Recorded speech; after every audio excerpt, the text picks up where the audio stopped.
Hey everyone, welcome. Today we're just going to do a pick a card using the Herbal Tarot and it's an accompanying book, The Spirit of the Herbs here by Michael Tierra and Candace Campton. It's just time to do a little intuition training, all right? Get some messages in the process. Like and subscribe if you haven't already. So we got 3 cards here, A, B, or C. Focus on the options ahead, okay? If you need to pause the video, by all means, okay? Feel it and see it in your mind's eye. Whichever and whatever order calls to you has your message, insight, or confirmation at this time. Okay? So I'll give you a moment. All right. If card A called to you, you have the Knight of Cups. So perhaps some communication or loving connection somewhere coming through here. There's definitely some growth forward. You could also be dealing with a Cancer, Pisces, or Scorpio, or B1.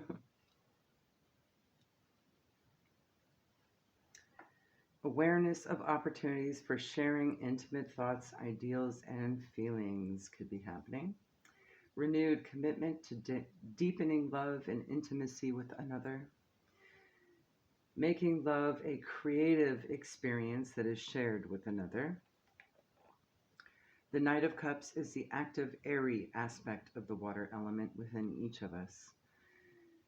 He is on a tireless search for identity and relationship to another.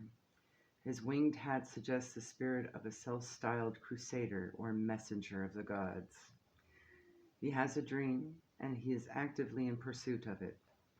He is unafraid to express his feelings, tastes, and visions to others. On the positive side, he can represent a stage leading to deeper personal commitments, but on the negative side, he may lose, if only temporarily, a sense of personal identity through getting caught up in the turbulence of immature relationships. He must guard against moodiness and jealousy. The affirmation on this card: I create opportunities to share my thoughts and feelings with others. All right, if card B called to you, you have the 4 of Wands, the Happy Home card. All right. All right, your Venus placement might be significant this week, so I'd focus on that, where it resonates, of course. Potentially an Aries, or you could be dealing with a Venus Aries, okay? Completion, pleasant thoughts, moving on to the next cycle, dancing and movement with life, comradeship, and shared success. In many ancient traditions, it is the angels or devas who concern themselves with the maintenance of all existence in life. Here we find 2 of these experiencing the joy of a day's completion. Implicit in this scene is the subtle need to release the tension and pressure involved in completing a task and to experience completion before going on to the next task. How do we do this? Making time to be together and play is one important method, which also teaches the value of cooperation and prevents the dangers of egocentricity and over-seriousness. Another message of this card is to allow talents and skills to flow and be shared. Be unafraid to live up to your potential. Allow your inner light to shine through.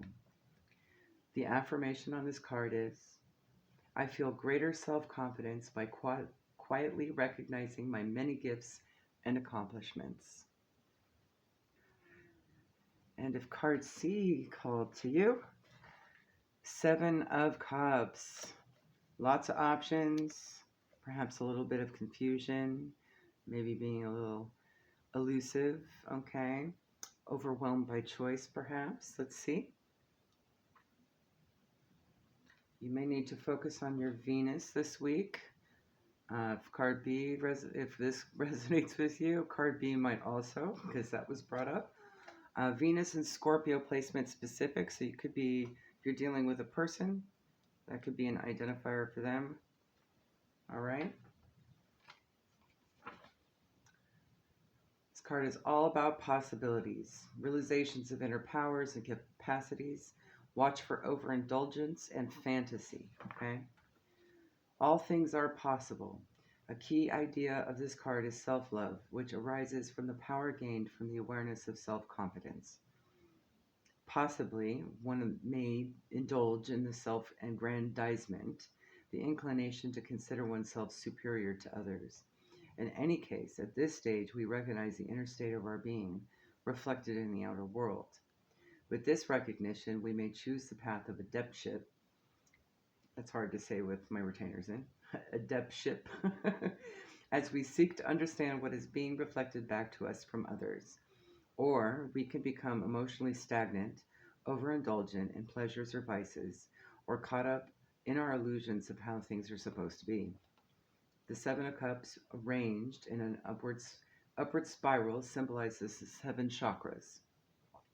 The science of yoga assigns a specific power or energy to each of these centers. With the awakening of these powers comes a sense of one's true purpose. The snake represents the seat of Kundalini, or life energy, which is the first chakra.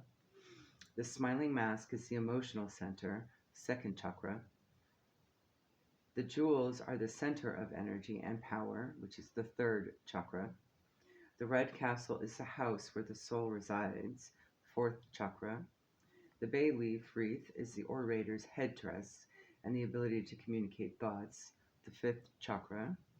The heart bridges the path of the mind with the heart path, which is the sixth chakra.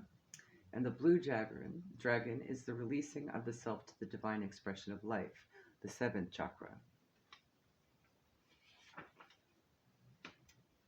The affirmation on this card: I recognize myself as I am reflected in the outer world.